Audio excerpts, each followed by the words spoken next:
Here we go. Let's make it a good day. We do it our own way. Let's make it a good day. Oh, no matter what they say. Oh, yeah. Good morning, Columbia Heights. Good morning, White Bear Lake. Good morning, Stillwater. And good morning to you. Welcome to the Jason Show. I'm Jace. Please say hello to my sidekick sister from another mister and Kmart's biggest blue light special, Kendall Mark. It's me. I'm free. That's right.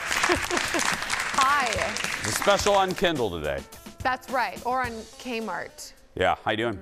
I'm doing really well, but the news that you were about to impart on all the people was like kind of a sad day thing for me. It is. I'm bummed, you know, and if you're a certain age, you'll be really bummed. You not so much, generationally, you know. I remember. You remember, but it doesn't quite mean. What I'm talking about is, I read last night into this morning that there are only 3 Kmarts left. That's it. In the world? In the or just world. in the like, country? Yeah.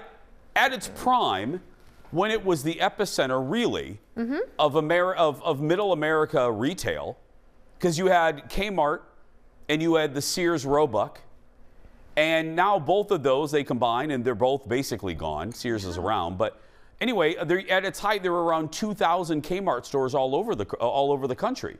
Everybody went to Kmart. It was what Wally World is now, and Target here in Minnesota.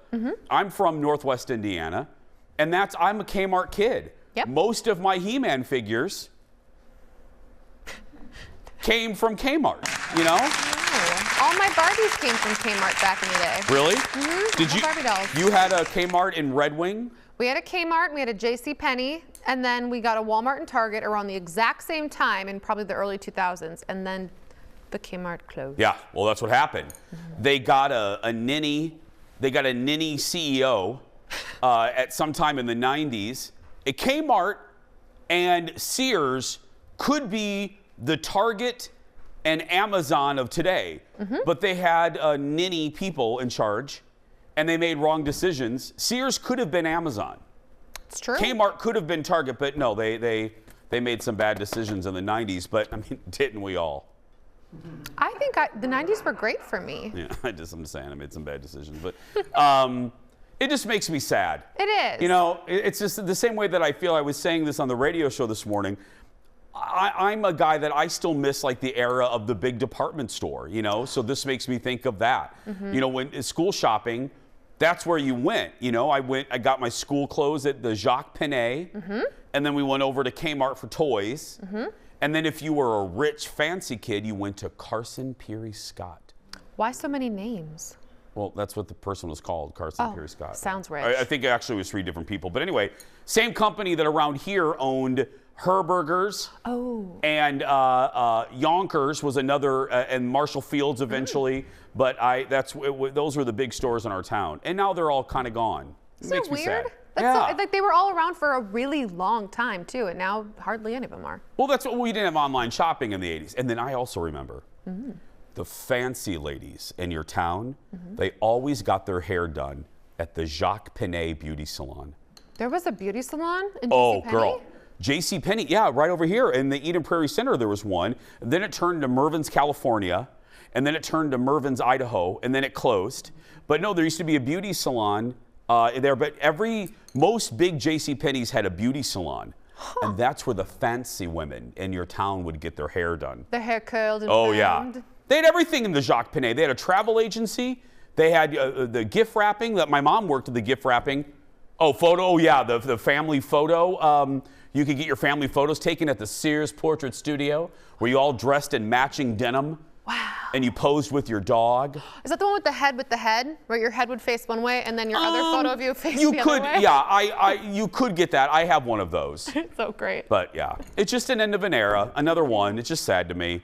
Bye-bye, Kmart. Yeah, New Jersey, Long Island, and there's one more, and I can't remember where the other one is. Not here. They're all closed here. So thanks for the memes. Thanks for the memories, Kmart. We love you. It's time for the hot dish. Let's get going. Got my spoon back. Thank God. Britney Spears is once again dominating the headlines. We freed her already, so she's free. And now she's announcing that she's expecting baby number 3, child number 3. In an Instagram post, she said that she lost weight before going on vacation only to gain it all back. And that's when she took the pregnancy test.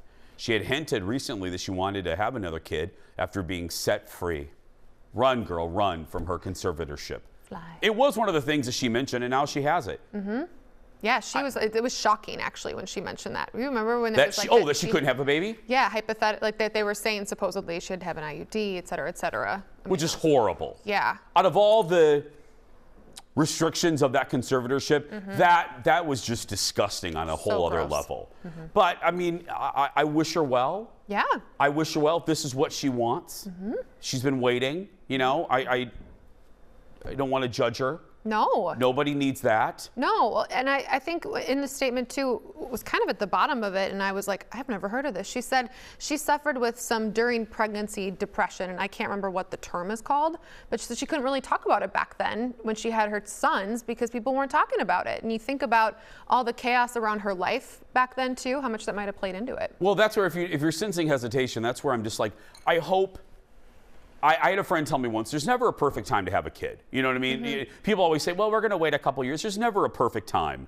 You know, I just hope, my hesitation is I hope that there's a good foundation for her and the baby. And I mean foundation in every way. I just hope she's in a great place. Right. For her sake and for the future baby.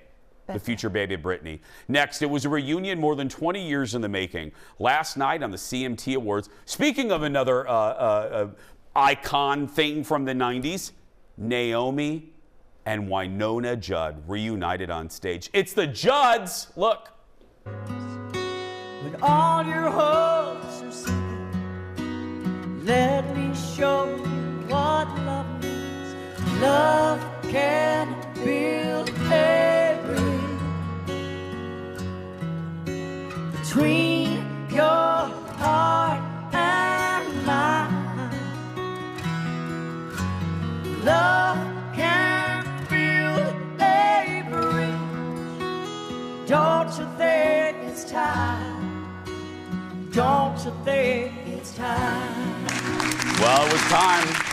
It was time to get back together because it was their first performance on the television in 20 years. Can you believe that? 20 years. The Judds are also going to go on tour for what they're calling their final tour this fall. Everybody, Elton's doing their final tour, but no offense, I never believe these people when they say it's. Cher's had 17 farewell tours. I don't know. The Judds, I think that could be their last together. Winona, I'm sure she'll go on and do a bunch more. Well, there's a couple factors in that. A, they fight. B, Naomi has been very public about health problems. Yep. C, they fight. D, they fight. E, they fight. And So this could be it. Yeah, Naomi didn't really sing much in that No, performance either. I think it's her health. Yeah. I'm not even going to speculate. I want to be No. kind. I think maybe there's health issues. But let me also say, did you see Naomi's hair? Can we talk about that for a second? She's closer to God. Closer to God. Higher the hair, closer to God. That is like a mixed-use development.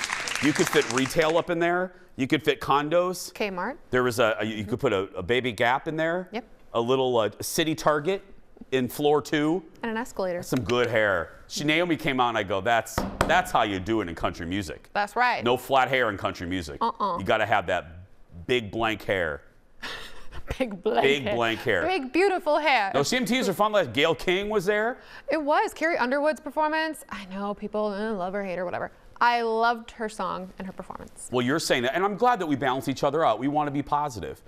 See, this is the good balance. Kendall, let's go to Kendall. Hi. Kendall loves Carrie Underwood. I can't stand her. So, and together, you know, We're in the middle, 50-50. we're in the middle. So that's good. So we represent our audience. Yes, we do. You, the people that love her. Me, the people that don't like her. Correct. Yeah. Just met her a couple times. Next in the dish, Minnesota's Rachel Lee Cook is coming back to the big screen in a movie. About those Halloween spirit stores.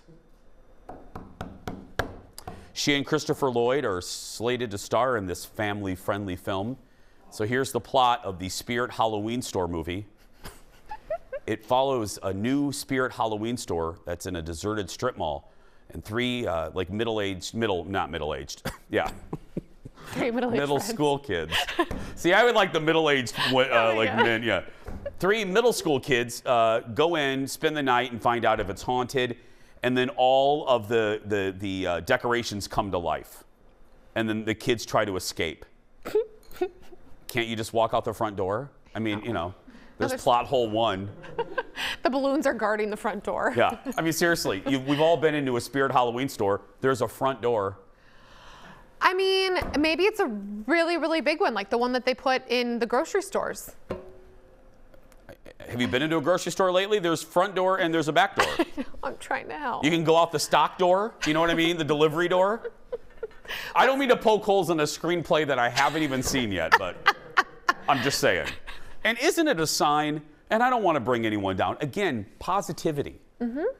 But shouldn't we just close Hollywood down?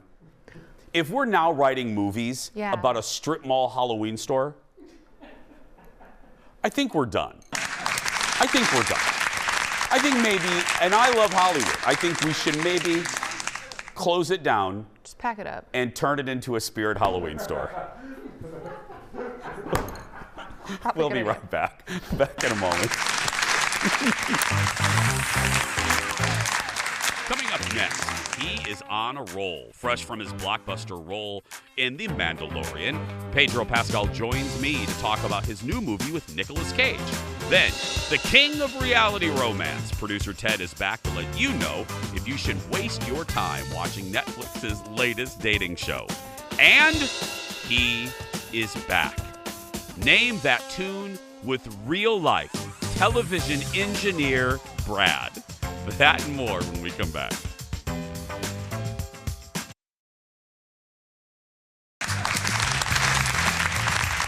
Welcome back. Pedro Pascal's coming up. Fun with a real-life television engineer. It's going to be a good show. Viola Davis was on with Kimmel last night. She's promoting the new First Ladies show. Looks so good. I can't wait. And that, my friends, is today's Late Night Rewind. Is it fair to say you were feeling more cooped up than most during the pandemic? Yes. Yes. You didn't seem to be loving it. I was not loving it, and I would have Zoom meetings with, please forgive me, Pilar and Michelle, with my middle-aged friends on Zoom, and we'd get together, and we'd have Tequila Thursdays. And I would get on because, you know, you get a little competitive with your female friends. Oh. And so I put on my little lipstick, I whip my wig on, and I get on the Zoom call, and 5 minutes in, I'm like, what the hell am I doing? I whip that damn wig off. I whip my skull cap off. I start knocking back the tequila. I love her. As I said, she plays Michelle Obama on the show. It's called First Lady, The First Lady on Showtime. Michelle Pfeiffer is Betty Ford, and Gillian Anderson is Eleanor Roosevelt. So, it looks so good. Next in the dish, Jill Zarin says that she will never be friends with Bethany Frankel ever again. I think that was kind of determined in 2010. But anyway, she recently told Page Six that she believes Bethany showed up to her late husband's funeral a few years ago for publicity. Jill says other housewives like Dorinda, Luann, and Ramona came without cameras, and they came not camera ready. But Bethany brought the cameras. She says Bethany did come to her house afterwards, a few days after, without cameras, and she thought that was authentic. It's a lie. It's a lie. It's not true. I love Jill. I don't like busting on Jill. But you know I love Bethany too, and I'll call them both out. This is not true. Because I just watched this season. You know, it's like my show that I have on in the background. Yep. I just watched the reunion where the other women were all coming for Bethany, and Ramona was like, oh, well, Bethany, it was very opportunistic. And you know, we didn't bring cameras. And Andy Cohen interrupted the women and said, Jill invited us, meaning Jill invited Bravo. The camera crew to the funeral. Yes! Andy said that, not Bethany. And also, Luann wasn't there. Luann was in jail. Luann was not there. Luann was not at the funeral. Bethany called Luann afterwards, and they were crying together about Bobby.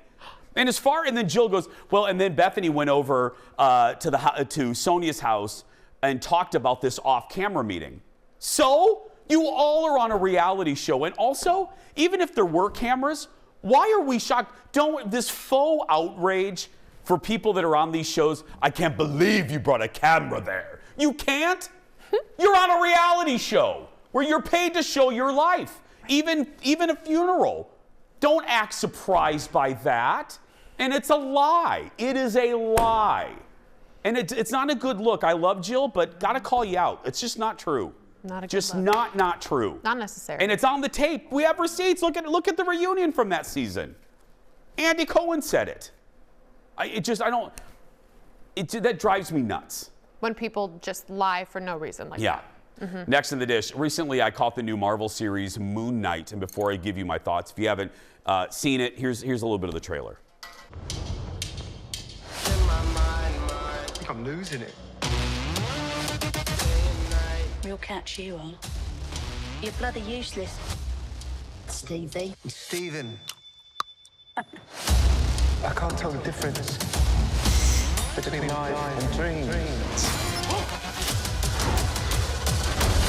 Thank you. Lost the contact lens. Hope you find it. Thanks. Oscar Isaac's in it, returning to the Disney fold. This is a character we don't really hear a lot about in the Marvel Universe. I am understandably confused 2 episodes in, and that's not a negative. I don't want everything unraveled for me in the first 2 episodes. I'm intrigued. I small L like it. I don't love it yet. Okay. I don't know. And this is my cup of tea, and I love Oscar Isaac. So I don't know. It's on Disney+. I like Oscar Isaac almost as much as I like our first guest. He stars in the new Nicolas Cage movie that's getting a lot of early buzz. This is a little peek at the unbearable weight of massive talent. Grab my hand. Grab it.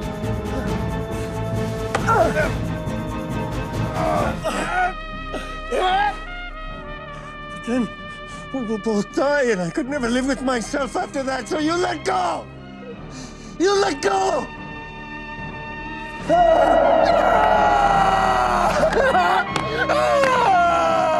Goodbye, Nicolas Cage. Love it. That is the unbearable weight of massive talent. It hits theaters next week. Please welcome one of the stars of the movie. We love him, Pedro Pascal, everybody. Hi, Pedro. Hi, Jason. How are you? How is well, everybody in Minneapolis? We're doing well, my friend. Okay, 100% on Rotten Tomatoes. Forget the critics online. Everybody's loving this. Can you kind of explain to folks that maybe look at that clip and they're like, what the hell is this about? Can you kind of give the plot away a little bit?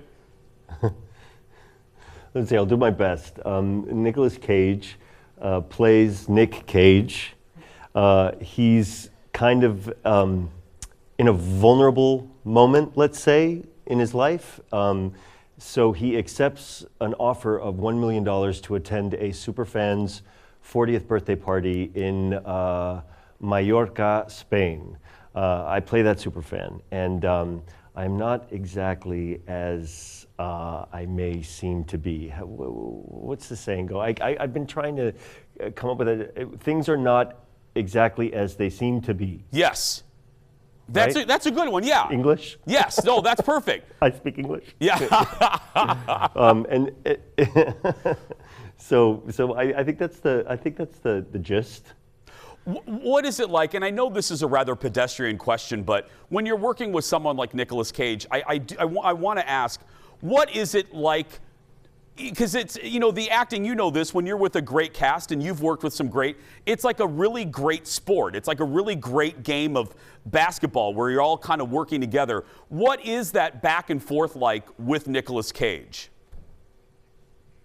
I think that's such a great way to describe it, where it can feel like a sport or a dance even, where Nicolas Cage, being one of my favorite actors, I say that with complete sincerity. I wanted to, I had this fantasy about being in movies as a kid, and he had a lot to do with that, to be honest with you. I started, I remember seeing Peggy Sue Got Married in the movie theater and then never stopping from there, really. And to have him as a scene partner was exactly that. It was like very anchoring while being surreal, and he took care of me, you know, as a great actor, anchoring you to the story. And it's one of the most special experiences I've ever had. I think that the role of superfan is closer to me than the role of Nick Cage is to Nicolas Cage. Well, I just got the 15-second wrap here, Pedro. So in this 15 seconds, go ahead and just look in the camera and tell us the entire plot line for the new season of The Mandalorian. Go ahead. All right, season 3 begins with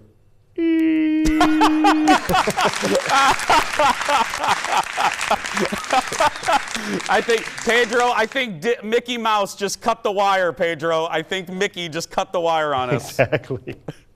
Thank you, my friend. Continued success. The Unbearable Weight of Massive Talent hits theaters next week. Did you see that? He couldn't hear me anymore. It was literally like, and then he just couldn't get it out. He was getting ready to just lay it all out for us. We almost went viral. He seems really nice. You can't tell, doesn't he, Jeff? You can't tell much from a satellite interview, but you kind of can. I've done hundreds of these dumb things. Very sincere and genuine. He seems very, because sometimes the stars, oh God, I need to come up with a code for all of you. Well, I don't hide anything on my face, so you can tell when I'm. I can tell when you're like, when they're not playing back and you're like, okay, here we go. Can you tell? I can tell. Just by the way that you ask the questions. I'm like, oh, he knows. He knows that they're just not. Yeah. Maybe I'll just wink at you guys in the television that when, like, oh, this is not going. This is like the Hindenburg. Or I'll just go like this. Like that, like a dog going to the vet. Yeah. I'll just go like that. The one ear will just loop up. Maybe I'll do that. Because sometimes, and I get it, they're sitting in a box. Mm-hmm. If you don't know how this works, God bless them. They're sitting in a box with a camera and like Lenny, the sound guy, you know what I mean? Smoking. Mm-hmm. And it's like, and then they do 100 of these interviews. And we're all like TV monkeys. We're all asking the same thing. Well, I mean, right. It's like, what's the movie about? Where do we find you? How did you like it? You know. But some come to play right away, and you can tell instantly if they have a good attitude about it. He has a good attitude about it. He was very nice. He was, and can we just talk about the fact that he's just an attractive man too? So I find him horribly ugly. Yeah, it's hard to talk to. Horribly. It's hard to look at. Mm-hmm. I could barely look at the monitor. He's like, oh. I had to stop looking at him. I went like this so I wouldn't see me. Just one half. Just look, whatever. I'll just look at Pedro for a couple minutes, yeah. Anyway, hey, so that movie comes out in theaters, and one more, I talked really fast through the Moonlight because we wanted to get to Pedro. Mm-hmm. Moon Knight, is that what it's called? Moonlight. That's a movie. Moon Knight is on Disney Plus. Okay. So is The Mandalorian, which he was this close to telling us the whole plot of. That close. Shoot. Next time.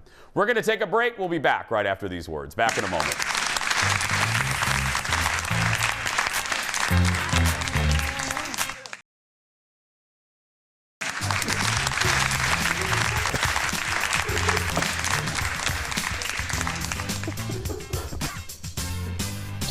If photographer Eric's wife, Tanya, can not call during the show, that would be great. We'd appreciate it. Sitting here doing a television show, and we hear dee-dee-dee-dee. Welcome back. Name That Tune has been a fixture on TV for decades, but you've never seen anything like this. We're putting a Jason Show spin on Name That Tune. It's game time, everyone.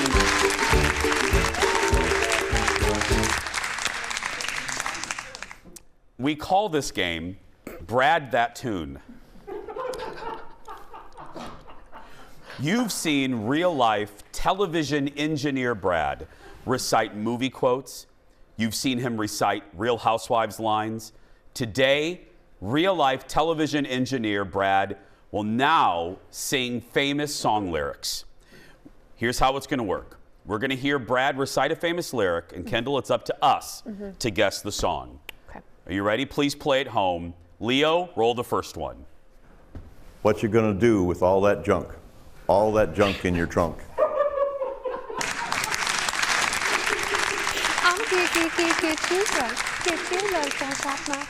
I'm not going to make it through this segment. I just want you to know. Fergie? Is it Fergie? Fergie. Let's see. Here's the answer. What you gonna do with all Oh, that Black junk? Eyed Peas, All that sorry. junk inside your trunk. I'ma get you drunk. Yeah. Sounded just like My humps. Just like it. I mean, it's hard to distinguish between Brad and Fergie. Bradalicious. Right? Bradalicious. Bradalicious. Yeah. Okay. I'm not going to make it through this, but here we go. Leo, please roll the next one. Just a small town girl living in a lonely world. Living in a lonely world. Journey. Journey. Just a small town girl Phew. living in a lonely world. We got it. That's my karaoke song. Is that your karaoke song? I've heard people like Brad say those words many Do you sing it well though? Just like Brad. Okay. Yeah. We're doing pretty well. 2 out of 2. I know. Okay, Director Leo, please roll the third Brad. You are my fire, my one desire. You are My fire, the one desire. Is that back? I want it that away. There we go. Wow. I just never thought I would live to see the day that Brad recites. Oh, yeah, we just found out Brad is the 6th Backstreet Boy. Yeah. He's aged well. He's aged very well, hasn't he? Okay. Leo, please roll the next one. I said, excuse me, you're one hell of a guy. My, you're like pelican fly. Sounds just like her. It's Nicki Minaj, everybody. There's no way to replay that one, is there, in our control room? Is there a way? Leo, can we hear that one more time, please, if we can, without... I said, excuse me, you're one hell of a guy. My, you're like pelican fly. I'm just going to say, if we don't win an Emmy after today, there's something wrong. Shut that down and turn it into a Kmart. Yeah. That is Nicki Minaj Super Bass. Excuse me, you're a hell of a guy. I mean, you're like pelican fly. I mean, you're so shy and I'm loving We got it. We got it. Okay. Yeah, we have to Wait. turn it off before the cussing. Okay, you ready? No. Here's our next one. Making my way downtown, walking fast, faces past, homebound. Just Is he doing a traffic report? Yeah, I know. I mean, you're much better at that. What is this? Walking around, faces passing, I'm homebound. Oh! Let's see it. Making my way downtown. That's a walking Carlton. fast. Oh, faces passing 1,000 miles, of course. Like, Now, wait a minute.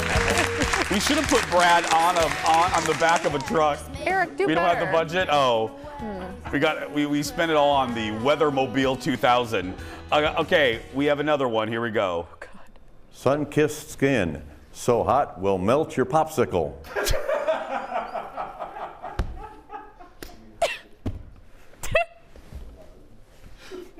It's Katy Perry, California Girls.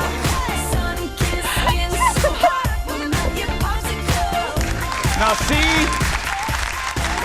if we had a real budget, we would have put Brad in the cupcake boobs, you know? Yeah, where's his cupcake? Come on. Come on. Okay, here's another one. Don't need no hateration, holleration in this dancery.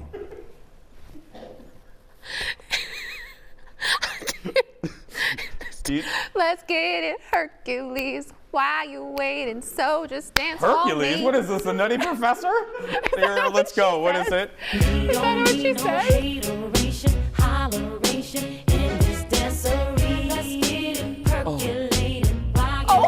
Percolating. Okay. Not Hercules. I think I learned that song when I was Okay. a kid. And because I love her, I just want to apologize to Mary J. I'm sorry. I really, I'm sorry, Miss Blige. yeah, I don't. I learned that it was one of those misheard lyrics. No, I don't know what was more embarrassing for Mary J. Brad or you. Here's another one. To the left, to the left. Everything you own in a box to the left. Do not quote Beyonce in front of me like that. It's Beyonce. To the left, everything you own in the box to the left, in your closet. I mean, it's not going to get better than Brad reciting Beyonce, but we're going to try. Here's another one. My milkshake brings every boy to the Oh, yard. God.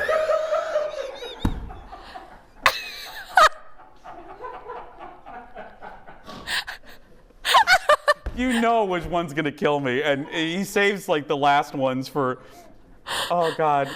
Can we hear that one more time, Leo, please? One more time. My milkshake brings every boy to the yard. Every boy to the yard. It's like, go, Sherlock That's not Holmes. really, it's all the boys, right? He All the boys to the over-enunciated. yard. Here we And go, look. My milkshake brings all the boys to the yard, and their life is better than yours. Oh, Can't play milkshake. Okay, we have 2 more. Leo, roll the next one. I've been cheated by you since I don't know when, so I've made up my mind. It's got to end.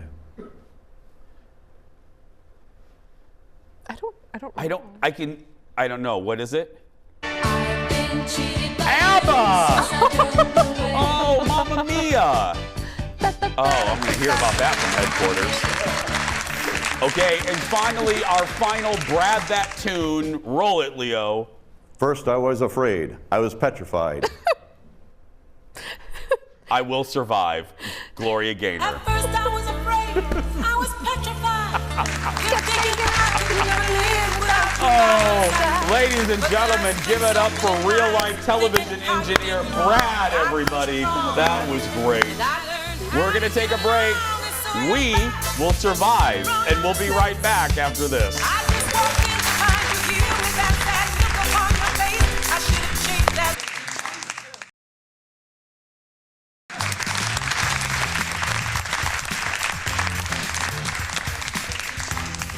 Well, before trailers dominated TV and YouTube, movie posters used to be the thing that would help to decide what to see at the theater. Now BuzzFeed, we like some of their lists. This is one of them we like. They're naming the best movie posters of all time. So we're going to go through this and see if you agree with their decisions. Because I have a nice little collection of movie posters. So I have, as you can imagine, strong opinions on this. Let's start with number 15.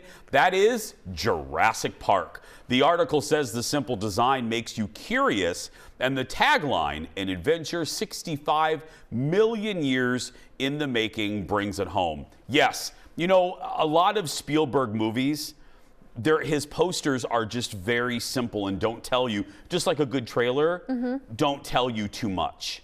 Yeah, I love, that's definitely an iconic to me. Oh. Just the black with the red, and you're like, what's happening there? Well, not only that, marketing-wise, you're like, oh, I see that on T-shirts. I see that on the side of cars. I see that on buttons. Right. I see that and that good symbol, that monogram with the dinosaur. That is perfect. Let's move to the top 10. Star Wars is number 8. Now we're talking this one. There's been many iterations, but we're talking this particular one. The article says it captures the epic scope of the movie. They did make fun of the fact that, Luke Skywalker looks more like He-Man in this than Luke, and Leia it's not quite Leia, but it is a classic design. That with the star coming out of the lightsaber, it's so many of the characters in it. Absolutely, with Vader kind of hovering over everything. Yeah. They follow that through in subsequent movie posters for the Star Wars franchise. Moving to number 6, one of my favorites. I mentioned it just a few minutes ago. It's behind me, actually. E.T. the Extraterrestrial. BuzzFeed says it captures one of the most memorable images from the movie. I would actually add, it captures one of the most memorable images in movies, period. Everybody knows that sequence. Right. Whether you've seen the movie, whether you love it, whether you hate it, everybody knows E.T. and Elliot flying across the moon. Agree. That's definitely I wasn't born yet, or I haven't seen it. But you know that movie. Well, Steven Spielberg used that for the logo of his production company, Amblin. That's, that's in that logo, Number 5, it's behind me as well, is The Exorcist, with The Godfather at number 4. The Godfather is just the simplicity of the logo. There's not a lot of photographs. It's literally just the logo itself. Apocalypse third. Apocalypse Now is number 3. That's beautiful. I mean, Marlon Brando and the choppers and everything. Moving to number 2, the second best movie poster of all time, Alien. The author says the glowing green crack and the iconic tagline, another tagline, sets the viewer up for an adventure. Yeah, is that the one, no one in space, no one can hear you scream? Is that one? Yeah, that was that one. Yeah, I would just like, you know, like that one? I don't, because as someone who didn't see the movie, I don't know that that's that movie. And the rest of these, I can tell you, oh yeah, that's from Jaws, that's from The Exorcist, that's Pulp Fiction. So, I don't know. That one, I go back to what I said about Jurassic, the simplicity of it. Now the number 1 movie poster of all time, according to BuzzFeed, Jaws. The image of the giant shark and woman swimming constantly, instantly catches your attention, helping it become one of the most influential movies of all time. Absolutely. When I'm swimming in the ocean, and inevitably, I am thinking about that image. Dark water. It's been spoofed. I mean, Mad Magazine did it, and Saturday Night Live, and Family Guy. They're right on this, and I rarely love these lists or agree. They're absolutely right with Jaws being number 1. It's pretty iconic. You're not going to get better than that. Check out the entire top 15 on BuzzFeed.com. More when we come back. Back after this. Silence of the Lambs, that's a good one. Have the lambs stop screaming, Clarice?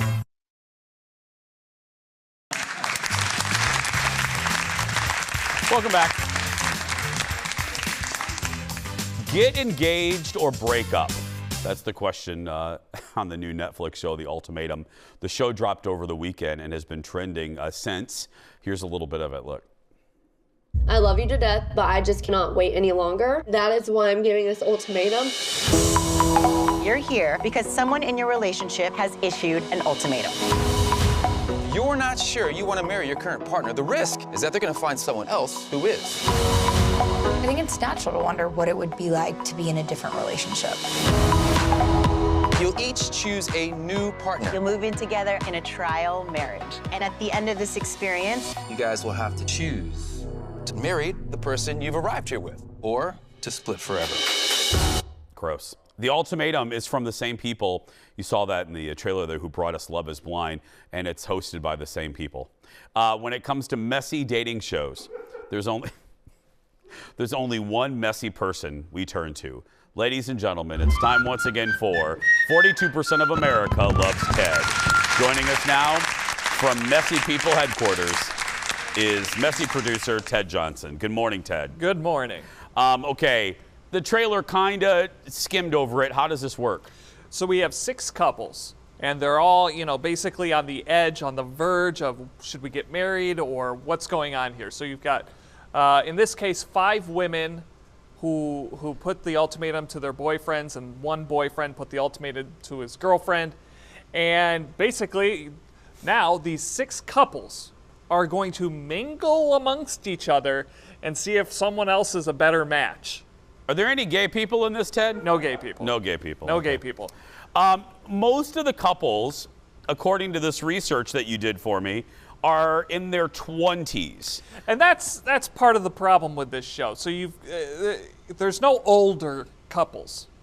So no one with real life experience.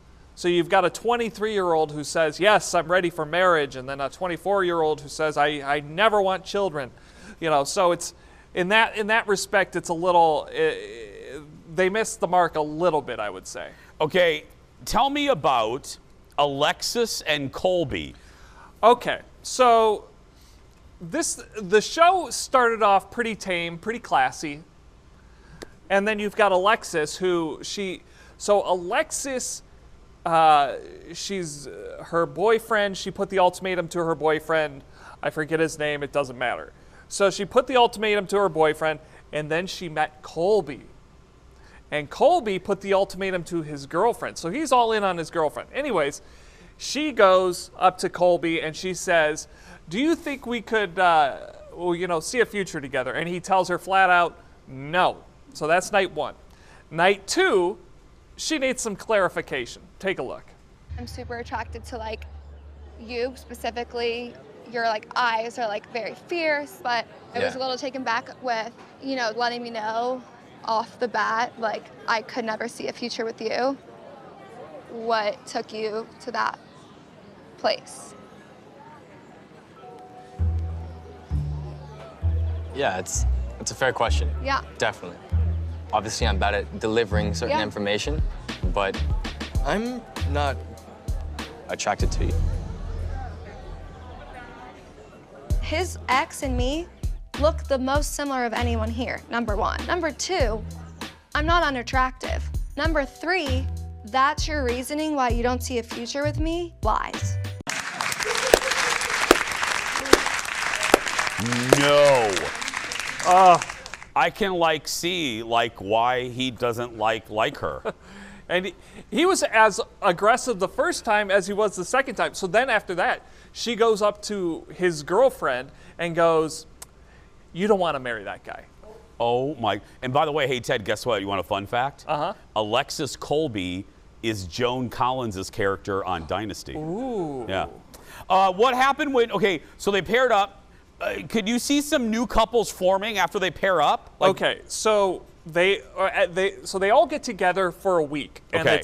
it's you know, let's get to know each other, and then we'll figure it out at the end of the week who we want to couple up with. Well, they're all sitting around for dinner, and Nick Lachey and Vanessa Lachey are sitting right there. This is at the end of episode 3, folks, so you want to get to episode 3.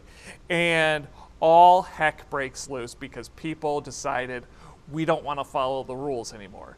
This show went bonkers. I think there's 1 or 2 couples that may want to break up in the end, but man, this thing, it was going one way, and you could see on the face of Nick Lachey as the entire season, the show, goes down the tubes right in front of his eyes. Like it makes a turn that sinks the show. It takes a total turn, and the other people are like, wait, what did we come here for? Oh, okay. Are you going to continue watching? Oh, yeah. Okay, yeah. Oh, you didn't waste a moment. There's Ted, everybody. You can watch it on Netflix, The Ultimatum. We're going to take a break. We'll wrap things up right after this. Why don't you like me? Well, you're unattractive. I'm not attracted to you.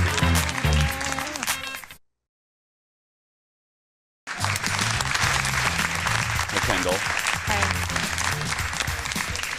Can I ask you why you're so abrupt with the fact that it's not going to work between us? It's just your face. Thank you. It's time for the world's shortest segment. That's what they said. Thanks, Kendall. Self-esteem booster. It's that you're gay. Thanks. It's your chance to own a piece. That too. Own a piece of pop culture history. Remember this? You know that we are living in a material world, and I am a material girl. Nearly 40 years after Madonna sang Material Girl, her iconic pink dress is up for bid. It's part of the Music Icons auction at the Hard Rock Cafe in New York. The lot includes the pink satin dress, faux fur stole, opera gloves, and rhinestone bracelets. It was originally made for the 1980 movie Norma Jean, but rented from a costume company for Madonna to wear. It's expected to sell between $100,000 and $200,000. Wow. We're going to take a break. We'll be back right after this.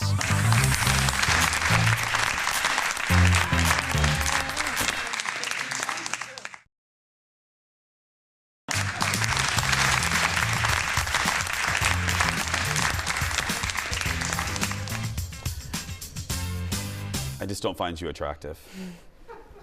It's time for the surprise goodbye. Today, the latest optical illusion making rounds on social media. Stop what you're doing, come back to the TV, everybody. Ready? Is the shadowy figure running at you or away from you? Scientists say if he's running away, it could mean you're a great multitasker with an impressive memory. If you rely on your intuition, if the guy is running toward you, it means your brain usually tries to solve your problems and you get past life obstacles using analytical skills. But it's doing both right now. Does that mean I'm real dumb or real smart? I don't know. He's not answering. It's running toward me. tomorrow, Stephanie Hansen is back sharing her recipe for carrot cake, perfect for Easter and other fun things. Go out there and be yourself. Run toward the camera, everybody. We'll see you tomorrow. Who's doing both, Kendall?